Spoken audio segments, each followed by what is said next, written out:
सिद्धेश्वर संत श्री गुलाब बाबा लीला तरंगिणी। ओम समर्थ सद्गुरु శ్రీ గులాబ్ బాబాయ నమః। అధ్యాయము 14। బాబా సమతా దృష్టి। మహాత్ములు అన్ని జీవరాశుల ఎడల కారుణ్యము సమతా దృష్టి కలిగి ఉంటారు। బాబా మహిమలలో మృతులైన వారికి ప్రాణదానము చేయుట, మరణించిన మూగజీవరాశులను బ్రతికించిన సంఘటనలు ఎన్నో ఉన్నాయి। ప్రాణాన్ని ప్రసాదించే పరమాత్మ స్వరూపులైన బాబాను ప్రాణదుడని ప్రార్థించాలి। హింగణి గ్రామంలో ఒక మేకపిల్ల చనిపోయింది। ఈ విషయము గ్రామస్తుల ద్వారా బాబాకు తెలిసింది। మేకపిల్ల చచ్చిపడి ఉన్న చోటుకే బాబా వెళ్ళి తమ అమృత హస్తాలతో అనేక సార్లు దాన్ని నిమిరారు। బాబా హస్తస్పర్శచే లేచి కూర్చుంది। అది వెంటనే బాబా ఒడిలో కూర్చుని బాబా వైపు ప్రేమతో చూడసాగింది। దాన్ని పరుగెత్తమని సంకేతం చేశారు। ఆ మేక అట్లే పరుగు తీసింది। హింగణి గ్రామస్తులంతా విస్మయంతో నిశ్చేష్టులయ్యారు। ఇలాంటి సంఘటన తాజుద్దీన్ బాబా చరిత్రలో కూడా జరిగింది। బాబా పెంపుడు కుక్క అయిన షేరు మరణ వార్త గూర్చి భక్తులు బాబాకు తెలియచేశారు। భక్తులు అరణ్యంలో చచ్చిపడి ఉన్న షేరును సమీపించారు। బాబా ఒక భక్తుని పిలిచి దాన్ని ఒక బుట్టలో పెట్టి గుడ్డ కప్పమన్నారు। బుట్టను తీసుకుని బాబా కుటీరానికి బయలుదేరారు। కొంత దూరం వచ్చాక బుట్టలోనున్న షేరు ఎగిరి కిందకు దూకింది। మరణించిన దున్నపోతు। కస్సూరా గ్రామంలో ఒక దున్నపోతు చనిపోయింది। దాన్ని పారవేయడానికి ఆ గ్రామస్తులు బండి మీద తీసుకుని బయలుదేరారు। బండి నాపి బాబా దాన్ని తన హస్తాలతో నిమిరారు। దానికి ప్రాణం వచ్చి బండి నుండి దుమికింది।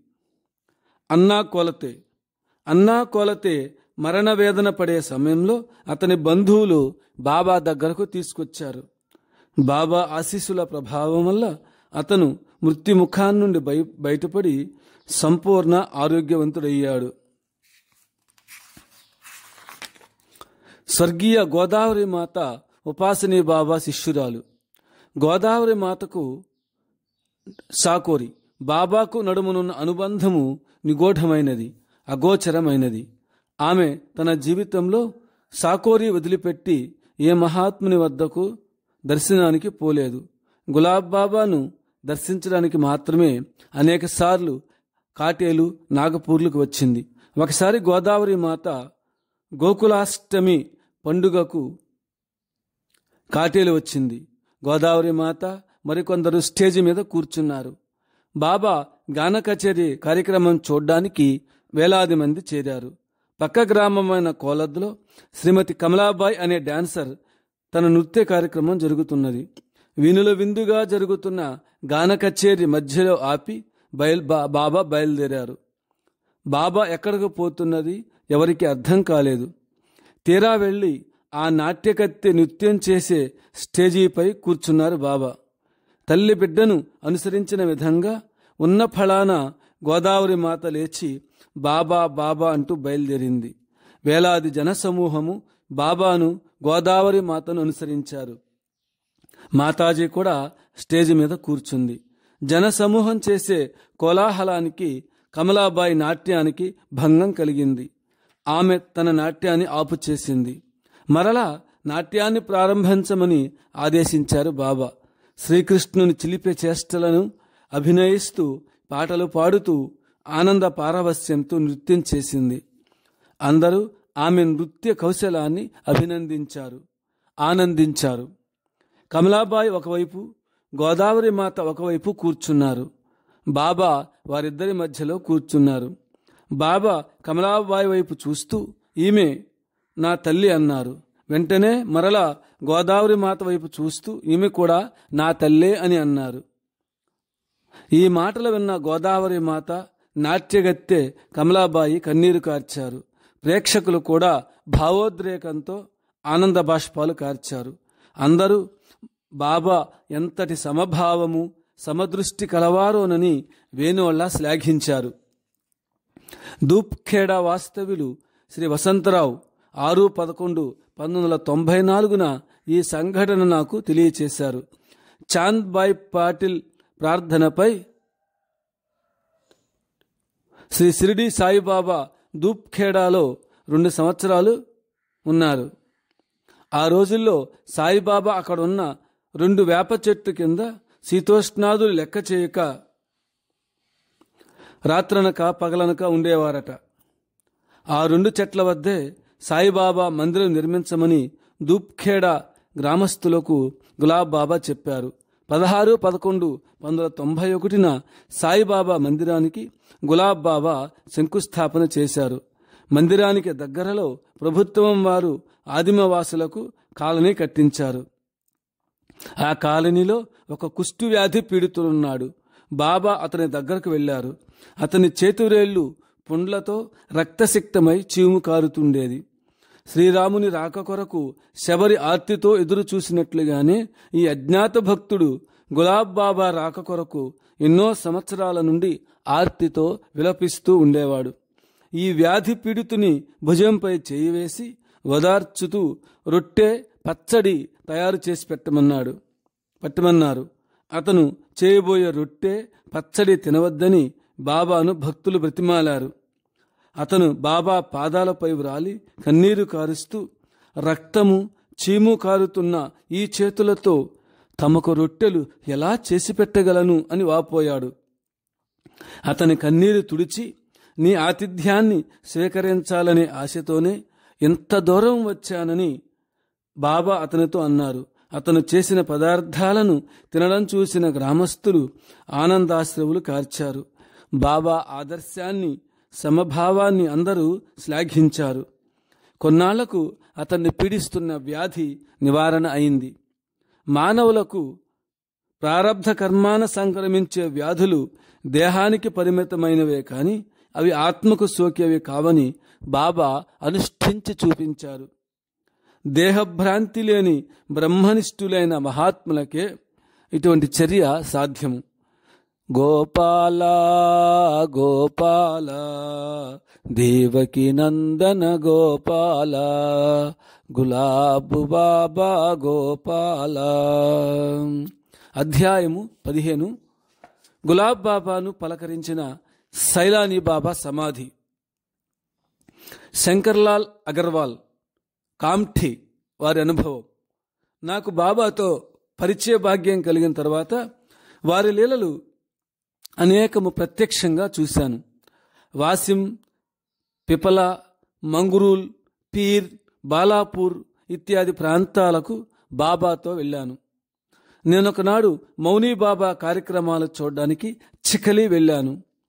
ఆ కార్యక్రమాన్ని చూచేందుకు వేలకు వేలు ప్రజలు పలు ప్రాంతాల నుండి వచ్చారు. కార్యక్రమం అయిన తర్వాత నేను శంకర్లాల్ హోటల్లో భోజనం చేసి బెంచీ మీద విశ్రమించాను. అంతకు పూర్వము బాబా పేరు విన్నానే కానీ చూడలేదు. బాబా కూడా అదే సమయంలో చిఖలీకి వచ్చారు. బాబా 2 భక్తులను పిలిచి ఇలా చెప్పారట. కామ్ఠీ నుండి వచ్చిన భక్తుడొకడు శంకర్లాల్ హోటల్లో బయటనున్న బెంచీ మీద పడుకుని ఉంటాడు. అతన్ని నా దగ్గరకు తీసుకుని రండి. వారు సరాసరి నా దగ్గరకే వచ్చి నిద్రపోతున్న నన్ను లేపి, కామ్ఠీ నుండి వచ్చిన వారు మీరేనా అని ప్రశ్నించారు. నేనేనని వారితో చెప్పాను. మిమ్మల్ని శ్రీ గులాబ్ బాబా తీసుకురమ్మన్నారని చెప్పారు. నేనెవరో గులాబ్ బాబాకు తెలియందే వీరు నన్ను రమ్మని పిలుస్తారేమిటి అని అనుమానం కలిగింది. ధైర్యం చేసి వారితో బయలుదేరి బాబా దగ్గరకు వెళ్ళాను. వారి పాదపద్మాలకు నమస్కరించాను. నన్ను చూడగానే బాబా, ఇక్కడ పైలానీ బాబా దర్గా ఉంది కదా, నువ్వు ఆయన భక్తుడు కదా, అక్కడికి నన్ను తీసుకుని వెళ్ళవా అన్నారు. బాబా మానవ మాతృడు కాదని, వారు సర్వజ్ఞులనే విషయము నాకు సుబోధకమైంది. బాబాతో పాటు 2 భక్తులతో బయలుదేరి దర్గాకు చేరాం. సైలానీ బాబా 200 సంవత్సరాల క్రితం మహాసమాధి చెందారు. బాబా సైలానీ సమాధికి నమస్కరిస్తుండగా అలేకుం సలాం అనే మాటలు సమాధి నుండి స్పష్టంగా వినిపించాయి. మేము సమాధికి కొద్ది దూరంలో కూర్చున్నాము. సైలానీ బాబా సమాధి బాబాతో మాట్లాడడం, బాబా సైలానీ బాబా సమాధితో మాట్లాడడం విన్నాము. కానీ వారి మాటలు స్పష్టంగా వినపడలేదు. ఈ మాటలు వింటున్నంతసేపు మాకు ఆశ్చర్యము, భయము కలిగాయి. చెమటలు కూడా పట్టాయి. మా మనోవైఖరి గమనించిన బాబా, మీరు భయపడ్డారా అని అడిగారు. మేమేమి మాట్లాడలేక ఒకరి ముఖం ఒకరు చూచుకున్నాము. సమాధి ఎట్లా మాట్లాడుతుంది అన్న విషయము అందరికీ సందేహం కలుగుతుంది. ఈ సందర్భంలో శ్రీ సాయి చెప్పిన మాటలు మనము సింహావలోకనం చెయ్యాలి. నా సమాధి నన్ను ఆశ్రయించిన వారితోనే మాట్లాడుతుంది. నా మట్టి సమాధానం చెబుతుంది. నా సమాధి నుండి నా భక్తుల కోరికలు తీరుస్తాను, అంటే వారి కష్టాలను ఆదుకుంటాను. ఈ విషయాలు దీర్ఘంగా ఆలోచించి చూస్తే మహాత్ములు బాహ్యంగా కనపడకపోయినా వారి సమాధి అందే నిత్య శక్తులై ఉంటారని, వారు విశ్వవ్యాప్తంగా సంచరిస్తుంటారని మనం అర్థం చేసుకోవాలి. శ్రీ రాఘవేంద్ర స్వామి తన జీవ సమాధి నుండి వెలువడి అప్పటి జిల్లా కలెక్టర్ 1820 మేజర్ థామస్ మన్రోకు చెప్పిన విషయాలు ఉదహరించవలసి వస్తుంది.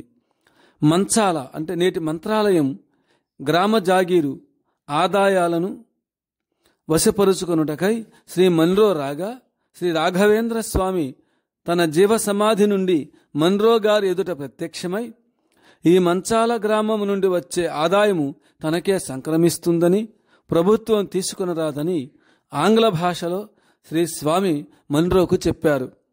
మద్రాస్ ప్రావిన్స్ గెజిట్స్ చాప్టర్ 2 పుట 213 మంచాల ఆదోని తాలూకా. మరొక ఉదాహరణ, అజ్మీర్లో ఖాజా మొహిద్దీన్ చిస్తే గారి సమాధి ఉంది. మహాత్ములను సేవించడం ముస్లిం సాంప్రదాయానికి వ్యతిరేకమని ఔరంగజేబు చక్రవర్తి సమాధుల ఎడ ఎంతో అనాదరణతో ప్రవర్తించేవాడు. కానీ చిస్తీ గారి మహిమ విని అజ్మీర్ వచ్చి ఇస్సలాం ఆలేకుం అని చిస్తీ గారి సమాధికి అభివాదం చేయగానే ఆలేకుం అస్సలాం అని ఆ సమాధి నుండి ప్రత్యభివాదం వినిపించింది. అప్పటి నుండి ఆయన అజ్ఞానపు పొరలు తొలగాయి. ఎంతో కాలానికి పూర్వం సమాధి చెందిన చిస్తీ సమాధి ఔరంగజేబుకు ప్రత్యభివాదం చేయడం ఇక్కడ మనం గమనించవలసిన విషయం. నేనంటే రచయిత చదివిన Erich von Daniken miracles of the gods అందులో రాసిన విషయములను కూడా తెలియపరుస్తున్నాను. మహాత్ములు సమాధి అయినప్పటికీ వారి శరీరాలు ఎలా ఉంటాయో ఎరిచ్ వాన్ డాన్కెన్ గారు తన గ్రంథంలో తెలియచేశారు. శ్రీ పరమహంస యోగానంద లాస్ ఏంజల్స్లో 1952 సంవత్సరము మార్చ్ 7వ తేదీన మహాసమాధి చెందారు. 3 వారాల తదనంతరము వారి సమాధి తెరిచి చూడగా వారి భౌతిక శరీరము సజీవ మానవ శరీరంలాగానే ఉంది. దుర్వాసనలు రాలేదని రుజువైంది. ఈ విషయాన్ని గూర్చి చెప్పిన వారు Harry T rover, Los Angeles forest director. మహాత్ముల శరీరాలు చెడకుండా ఉండడానికి వారి యోగాభ్యాసమే కారణమన్నారు. సేల్స్ నగరానికి చెందిన ఫ్రాన్సిస్ అనే మహాత్ముడు 1622 సంవత్సరంలో మహాసమాధి చెందారు. 1656 సంవత్సరంలో సమాధి తెరిచి చూడగా వారి శరీరము కుళ్ళక సువాసనలు వెదజల్లుతున్నది. కారల్ బోస్ బొర్రోమస్ అనే మహాత్ముడు 1584 సంవత్సరంలో సమాధి చెందారు. 1608 సంవత్సరంలో డాక్టర్లు శవ పరీక్షలు చేశారు. ఆ మహాత్ముని అవయవాలు ఎటు తిప్పితే అట్లే తిరుగుతున్నాయి. 1880 సంవత్సరంలో కూడా వారి భౌతిక శరీరం యథాతథంగా ఉంది. 250 సంవత్సరాలు దాటిన తరువాత కూడా వారి శరీరము తాజాగానే ఉన్నదనే విషయం మనము తెలుసుకున్నాక సకల సిద్ధులకు ఈశ్వరుడైన సంత శ్రీ గులాబ్ బాబా సైలానీ బాబా సమాధితో మాట్లాడారంటే ఆశ్చర్యపడనవసరం లేదు. మన వారు మహాత్ములను నమ్మినా నమ్మకపోయినా దర్శించినా దర్శించకపోయినా పాశ్చాత్యులు మన దేశం యొక్క ఆధ్యాత్మిక ఔన్నత్యానికి మోకరిల్లి మహాత్ములను దర్శించడమేగాక మహాత్ముల సమాధులను కూడా దర్శిస్తూ ఉన్నారు. గోపాల గోపాల దేవకి నందన గోపాల గులాబు బాబా గోపాల. అధ్యాయము 15. బాబాను దర్శించిన పండరీనాథుడు. ఇప్పటికి 3 ఏళ్లకు ముందు అంటే 1991లో వచ్చిన కార్తీక మాసంలో పండరీపురంలో జరిగిన సంఘటన. ద్వాదశి పర్వదినాన చంద్రభాగ నదీ తీరంలో ఇసుక తిన్నెలపై శ్రీ గులాబ్ బాబా కార్యక్రమం జరుగుతోంది. వేలాది మంది భక్తులు బాబా కార్యక్రమం చూడ్డానికి వచ్చారు. తనతో పాటు ఉన్న భక్తజనులతో బాబా ఇలా అన్నారు, మీరంతా పాండురంగని దర్శనం చేసుకుని రండి. ఈ మాటలు విన్నవారిలో కొందరు మాత్రమే పాండురంగని దర్శనానికి వెళ్ళారు. కానీ సుధాం బాబా వెళ్ళలేదు. అందువల్ల ఆయనతో మీరెందుకు వెళ్ళలేదని బాబా చిరునవ్వుతో ప్రశ్నించారు. నాకు వెళ్లాల్సిన పనేముంది? నా పాండురంగడే నా కన్నులెదుట సాక్షాత్కరించి ఉన్నప్పుడు ఆలయం దాకా వెళ్లాల్సిన శ్రమ ఎందుకని సుధాం జవాబు చెప్పాడు. ఈ మాటలు విన్న బాబా, మంచిది, అలాగే కూర్చునుండు, పాండురంగడే నిన్ను కలిసేందుకు నడిచి వస్తాడు అని అంటూ పక్కును నవ్వారు. గోపాల్ కాల ఉత్సవ కార్యక్రమాన్ని నిర్వహించేందుకు పెద్ద పెద్ద బకెట్లతో బొరుగులు పెరుగు కలిపి భక్తులు అక్కడకు తీసుకువచ్చారు. బాబా భజనలో లీనమయ్యారు. ఇంతలో ఒక బక్క చిక్కిన వృద్ధుడు తలపై పగిడి ధరించి భుజంపై కంబళి వేసుకుని చేతిలో కర్ర తీసుకుని జనసమూహాన్ని నెట్టుకుంటూ బాబా వైపు వస్తున్నాడు. ఆయన్ని చూచి బాబా సుధాం బాబాతో ఇలా అన్నారు, సుధాం దేవా, ఆ ముసలాయన్ను చెయ్యి పట్టుకుని జాగ్రత్తగా ఇక్కడికి తీసుకురండి, లేకపోతే ఈ తొక్కిసలాటలో కింది పడిపోవచ్చు. ఈ మాటలు విన్న సుధాం వెంటనే లేచి ఆ వృద్ధుడిని చేయి పట్టుకుని నెమ్మదిగా తీసుకువచ్చి బాబా ఎదుట కూర్చోబెట్టాడు. గోపాలకాల ఉత్సవంలో ఉట్టి కొండను పగలగొట్టారు. బాబా తన చేతులతో కొద్దిగా కాలాప్రసాదాన్ని ఆ ముసలాయనకి తినిపించారు. ఆయన కూడా తన చేతులతో కొంచెం కాలం ప్రసాదాన్ని బాబాకు తినిపించారు.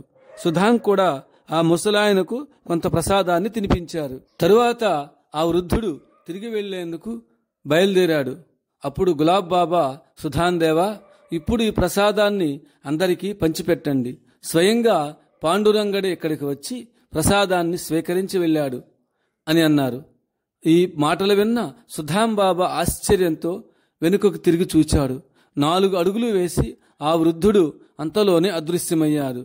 ఆ వృద్ధుని రూపంలో పాండురంగడే గులాబ్ బాబాను కలిసేందుకు నడిచి వచ్చారు అని ఈ సంఘటన తెలియచేస్తుంది.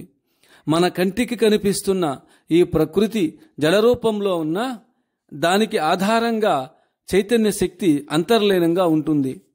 కంటికి కనిపించే విగ్రహం జడ పదార్థంగా కనిపిస్తున్నా మహాత్ములకు ఆ మృణ్మయమూర్తి చిన్మయమూర్తిగా దర్శనమిస్తుంది. శిలలో నుండి చిన్మయత్వాన్ని, జడంలో నుండి చైతన్యాన్ని ప్రకటితం చేసే శక్తి అవతారమూర్తులకు ఉంటుందన్న విషయం ఈ సంఘటనను బట్టి మనం తెలుసుకోవచ్చు. బాబా తన భక్త బృందంతో జల్గావ్ జిల్లాలో ఉన్న ఎరండోల్ అనే ప్రాంతానికి వ్యానులో బయలుదేరారు. అప్పటికి తెల్లవారి సూర్యోదయమైంది. బాబా వ్యాను దిగి సూర్యభగవానునికి ప్రణామాలు చేశారు. భక్తులు కూడా దిగి బాబాకు సూర్యభగవానునికి ప్రణామాలు చేశారు, నమస్కారాలు చేశారు.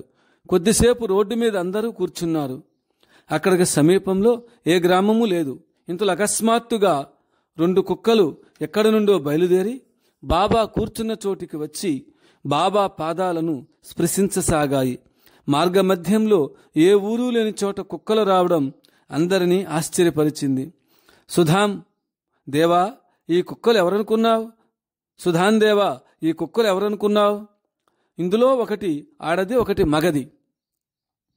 పాండురంగ స్వామి, రుక్మిణీదేవి ఈ రూపాలలో ఇక్కడికి ఏతించారు. వీరికి పెట్టడానికి ఏమైనా ఉందా అని బాబా అడిగారు. సుధాం బాబా తన వద్ద ఏమీ లేదని బదులు చెప్పారు. బండిలోనున్న ఒక పేపర్ తీసుకురమ్మని సుధాం బాబాకు చెప్పగా ఇంతలో ఒక భక్తుడు ఒక కాగితాన్ని బాబా చేతికి అందించారు. దాన్ని బాబా 2 సమభాగాలుగా చేసి చేతుల్లో పట్టుకున్నారు. అవి కొన్ని క్షణాల్లోనే 2 చపాతీలుగా మారాయి. ఆ చపాతీలను కుక్కలకు వేశారు. ఆ 2 కుక్కలు వాటిని నోటిలో కరుచుకొని బాబా పాదాలకు మోకరిల్లి తమ దారిన తాము వెళ్ళిపోయాయి. ఈ అద్భుత దృశ్యాన్ని తిలకించిన భక్తులు పరమానంద భరితులయ్యారు. గోపాల గోపాల దేవకీ నందన గోపాల గులాబు బాబా గోపాల అని గానం చేశారు భక్తులంతా. ఈ సంఘటన 10 సంవత్సరాలకు పూర్వం కాటేలులో ఆషాఢ ఏకాదశి పర్వదినాన ఈ సంఘటన 10 సంవత్సరాలకు పూర్వము కాటేలులో ఆషాఢ ఏకాదశి పర్వదినాన జరిగింది. ప్రతి సంవత్సరము బాబా ఆషాఢ ఏకాదశికి పండరీపురం వెళుతుంటారు. కానీ ఆ సంవత్సరం బాబా వెళ్ళలేదు. కారణంగా భక్తులంతా పాండురంగ స్వామి దర్శనమిప్పించమని కోరారు. మీరు కోరినట్లే పాండురంగ స్వామి కాటేలు వస్తారని చెప్పారు. నీరు లేని కచేరీ నది ఇసుక తిన్నెలపై కూర్చున్నారు.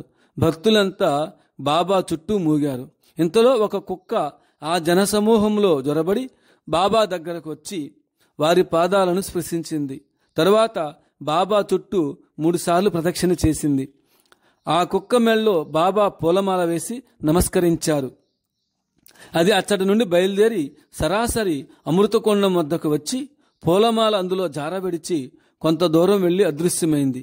పాండురంగ స్వామి ఇంకా రాలేదేమని భక్తులు బాబాని అడిగారు. కుక్క రూపాన వచ్చి వెళ్ళిన వారే పాండురంగ స్వామి అని బాబా చెప్పగా భక్తులంతా నిశ్చేష్టులయ్యారు. ఈ సంఘటనను ప్రత్యక్షంగా చూచిన శ్రీ వసంత త్రేంబకరావు దాడేగాం వాస్తవ్యులు 5/11/1994 చెప్పారు. గోపాల గోపాల దేవకీ నందన గోపాల గులాబు బాబా గోపాల. ఈ అధ్యాయము 17 బాబాను సేవించిన గంగా భవాని. ఈ అపూర్వ సంఘటన సుమారు 30 సంవత్సరాలకు పూర్వం జరిగింది. కాటేలు ఆశ్రమానికి 1 కిలోమీటర్ లోపు దూరంలో కోలద్ అనే గ్రామం ఉంది. కోలద్ గ్రామం పక్కనే బాణగంగా నది ప్రవహిస్తూ ఉంటుంది. కాటేలు ఆశ్రమాన్ని అనుకొని కచేరి నది ఉంటుంది.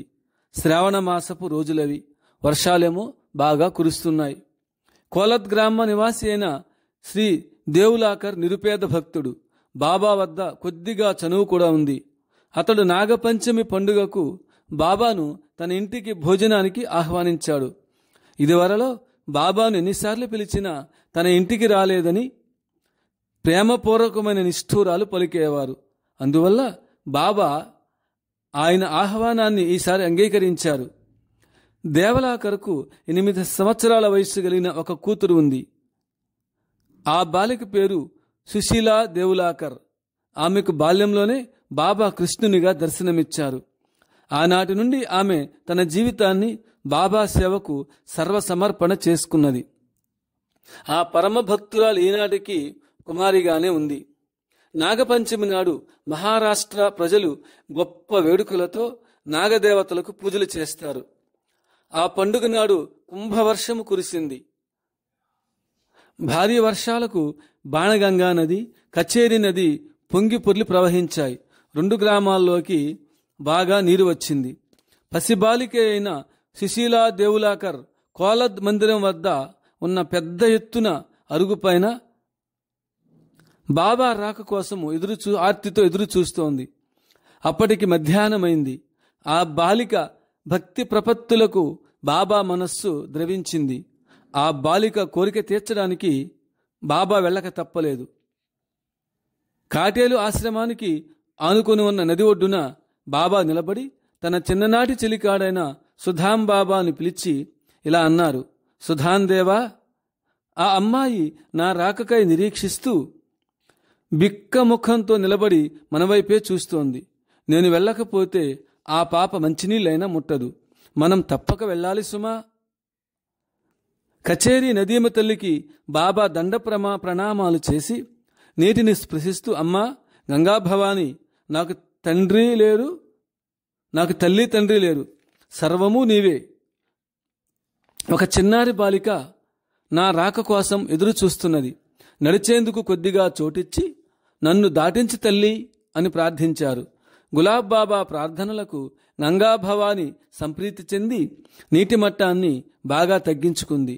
గులాబ్ బాబా, సుధాం బాబా నది నీటిలో దిగారు. ఒక్కొక్క అడుగు ముందుకు వేసి వారు నడుస్తుంటే గంగామాత తన నీటి మట్టాన్ని శరవేగంతో తగ్గించుకుంటూ వెళ్ళింది. నీరు మోకాలు ఎత్తులోనే ప్రవహిస్తూ కచేరీ నది వారికి త్రోవ ఇచ్చింది. నది దాటి కోలద్ మందిరం వద్దకు చేరారు. బాబా ఆ అమ్మాయిని ఎత్తుకొని, ఇప్పటిదాకా నా కోసం భోజనం చేయకుండా ఉన్నావా అమ్మా అంటూ ప్రేమగా పలుమార్లు ముద్దాడారు. కచేరీ నది పొర్లి ప్రవహిస్తున్నా బాబా తన ఆతిథ్యాన్ని స్వీకరించడానికి వచ్చినందులకు శ్రీ దేవులాకర్ పరమానంద భరితులయ్యారు. అతని ఆతిథ్యాన్ని స్వీకరించి తిరిగి కచేరీ నదిలోకి వచ్చేసరికి నీరు మోకాలు ఎత్తులో ప్రవహించి బాబా కాటేలు ఆశ్రమానికి చేరుకోవడానికి సహకరించింది. ఈ విధంగా పంచభూతాలలో ఒకటైన నీరు కూడా బాబా ఆజ్ఞను శిరసావహించడం అందరినీ ఆశ్చర్యపరిచింది. యమునా నది కూడా శ్రీకృష్ణునికి దారి ఇచ్చింది. 1989 సంవత్సరంలో వేలాది మంది భక్తులు భారతదేశంలోని పలు ప్రాంతాల నుండి తండోపతండాలుగా గోకులాష్టమి పండుగకు కాటేలు ఆశ్రమానికి వచ్చారు. కచేరీ నది నీటి ప్రవాహము బాణగంగా నదిలో కలుస్తోంది. కానీ బాణగంగా నది కచేరీ నదిలోకి ప్రవహించదు. 1989 సంవత్సరంలో కచేరీ నదిలో ఒక చుక్కైనా నీరు లేదు.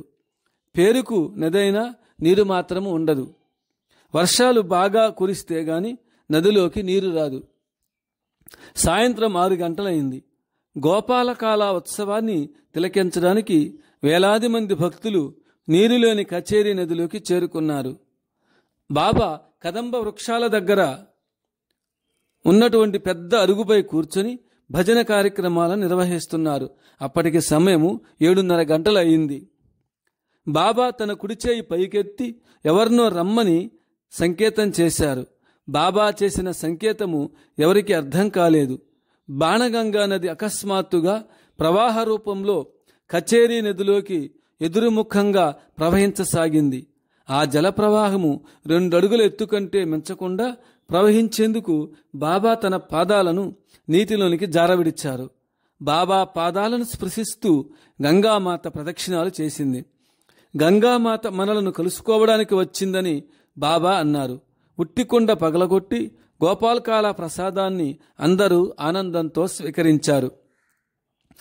వచ్చిన వేలాది మంది భక్తులంతా నది నీటిలో మునిగి స్నానాలు చేశాక బాణగంగా నది కచేరీ నదిలోకి ప్రవహించడం భక్తులందరినీ ఆనందాశ్చర్యాలతో ముంచెత్తింది. బాణగంగా నది కచేరీ నదిలోకి ఎలా ప్రవహించిందని అందరూ అనుకుంటున్నారు.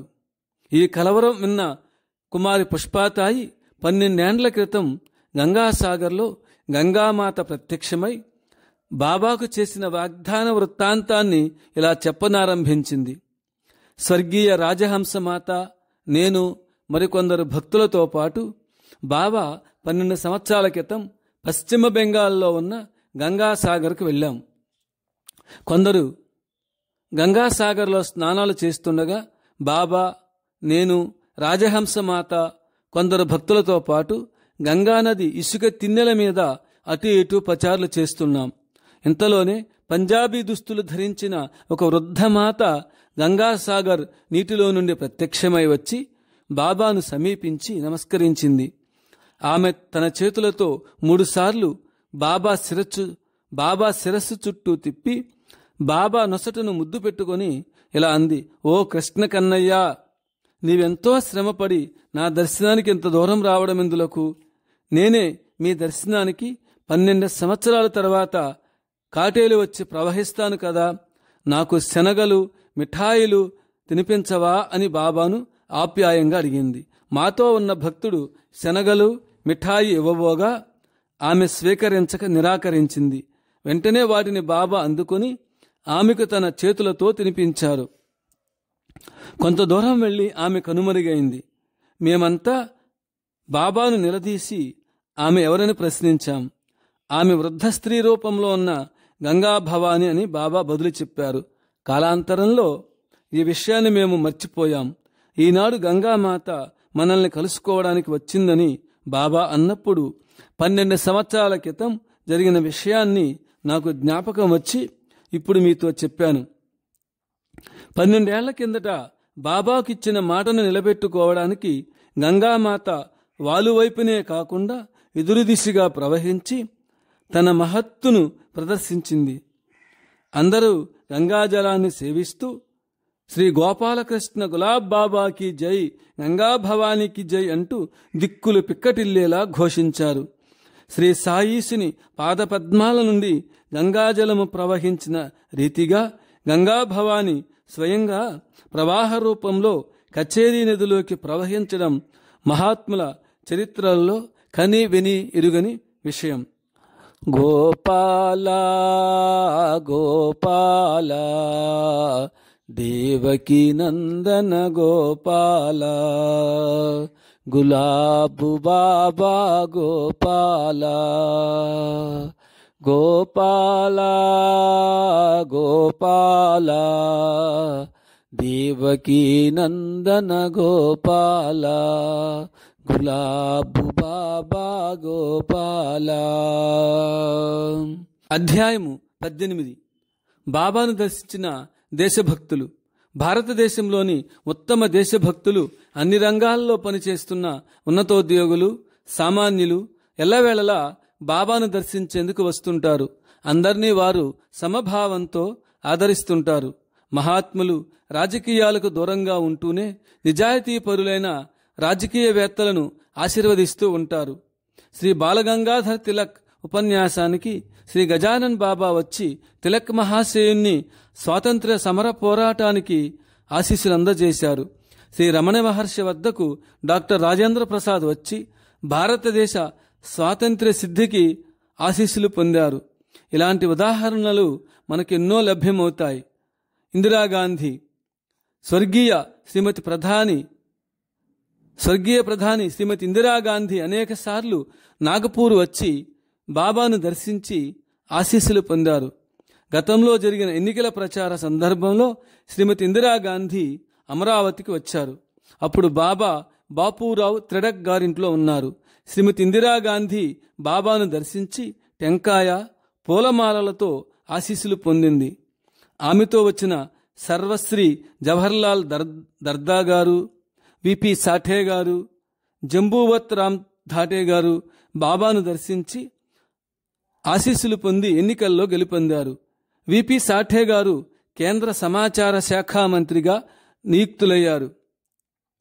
జవహర్లాల్ దర్దా గారు మహారాష్ట్ర పరిశ్రమల శాఖ మంత్రిగా నియుక్తులయ్యారు.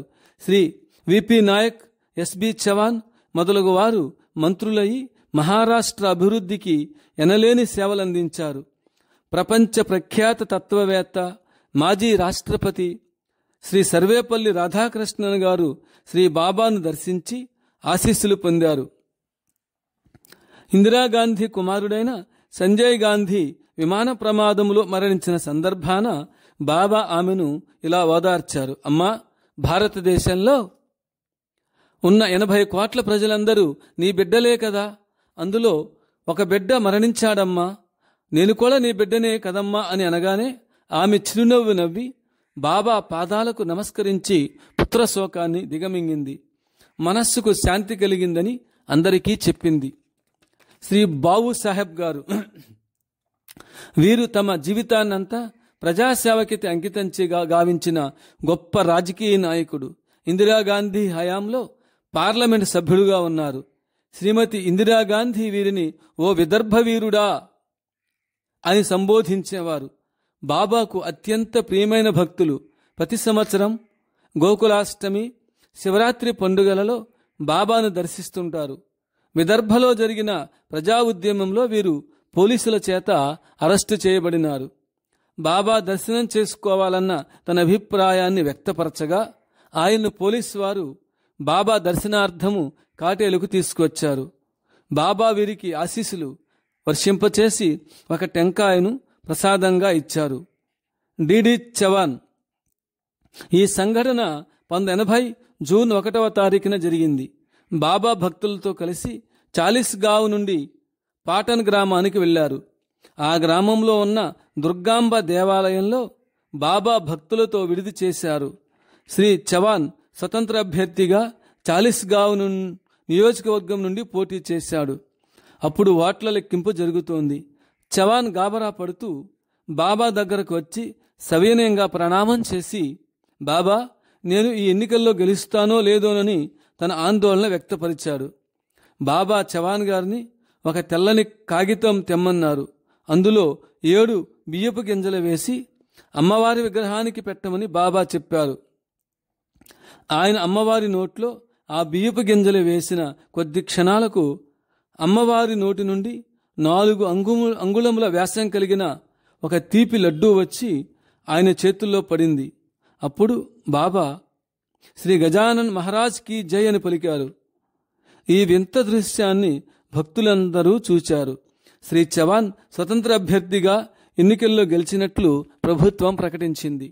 స్వర్గీయ కన్నమ్వార్, వీరు మహారాష్ట్ర మాజీ ముఖ్యమంత్రి. భగవంతుడే శ్రీ గులాబ్ బాబా రూపంతో భూమిపై అవతరించారనే శుభవార్త తెలిసిన నాటి నుండి శ్రీ కన్నమ్వార్కు బాబాను దర్శించాలనే ఆరాటం కలిగింది. భక్తి భావాలతో పరవశించేవారు. అంతేగాక బాబాను చూడకముందే కన్నమ్వార్కు ఒకనాడు బాబా స్వప్న దర్శనమైంది. అప్పటి నుండి కన్నమ్వార్కు వారిని దర్శించాలనే తపన ఆవేదనగా మారింది. కన్నమ్వార్ తన భార్యతో కలిసి బాబాను నాగపూర్లో దర్శించి ఆశీస్సులు పొందారు. కొన్నాళ్లకు వీరు మహారాష్ట్ర ముఖ్యమంత్రి అయ్యారు. స్వర్గీయ కన్నమ్వార్ శ్రీ బాబాను హైదరాబాదులో కలిశారు. బాబా ఆయన్ను హిందీలో మాట్లాడమని ఆదేశించారు. తనకు హిందీలో మాట్లాడడం రాదని తన అశక్తతను వెల్లడించారు. ఆయన కూర్చున్న కుర్చీ మీద బాబా చేయి పెట్టారు. తర్వాత కన్నమ్వార్ కొన్ని గంటలు అనర్గళంగా హిందీలో మాట్లాడి వేలాది మంది శ్రోతలను ఆశ్చర్యచకితులను చేశారు. కన్నమ్వార్ తన కృతజ్ఞతలను ఇలా తెలియచేశారు. నాకు హిందీ మాట్లాడడం రాకపోయినా బాబా సంకల్పము, ఆశీస్సుల చేత హిందీలో ధారాళంగా మాట్లాడగలిగాను. మహాత్ములు తమ సంకల్పం చేత మగవారిని సైతము మాట్లాడింప చేయగలరు. నాలాంటి వ్యక్తి చేత మాట్లాడలేని భాషలో మాట్లాడింప చేయడము లెక్కింపదగినది కాదని బాబాను ప్రశంసించారు. శ్రీగురుడు కూడా చదువురాని మాలవానితో వేదం చెప్పించినట్లు మనకు తెలుస్తున్నది. గోపాల గోపాల దేవకీ నందన గోపాల గులాబు బాబా గోపాల.